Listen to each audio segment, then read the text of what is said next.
Guys, চলে এসেছে একটা নতুন মিনি ব্লগ নিয়ে। তো তোমরা জানোই আমার বান্ধবী কিছুদিন আগে বিয়ে গেছে। তো তারই রিসেপশনের একটা ছোট্ট মিনি ব্লগ নিয়ে আমি চলে এসেছি। তো ওখানে গিয়ে আমি শুরু করে দিয়েছিলাম আমার ভিডিও করা। ওর রিসেপশনটা হয়েছিল ওর শ্বশুরবাড়িতে না, একটা লজে। তো সেখানেই আমরা পৌঁছে গিয়েছিলাম, আর পৌঁছে গিয়ে যথারীতি ও সবার সাথে ফটো টটো তুলে নিচ্ছিল, আমরাও তুললাম। দেন চলে গেলাম খেতে। আর স্টার্টারে ছিল চিকেন পকোড়া, তারপরে ফুচকা। স্টার্টার বলবো না, মানে ওই স্টলে ছিল চিকেন পকোড়া, ফুচকা এসব ছিল। দেন সবার ফটো তোলা হয়ে যাওয়ার পর আমরাও গেছিলাম ফটো তুলতে।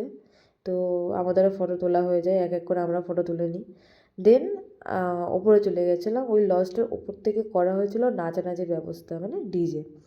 সেখানে আমরা চলে গেছিলাম, আমরা ওখানে গিয়ে নাচানাচি করছিলাম আর কি।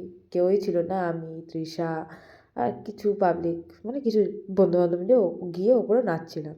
দেন আমাদের নাচ টাচ হয়ে যাওয়ার পর আমরা বসে পড়েছিলাম খেতে। খাওয়া দাওয়ার পর চলে এসেছিলাম বাড়িতে। তো ভিডিওটা এতটুকুনি। লাইক কমেন্ট শেয়ার করে দিও। আপাতত টাটা।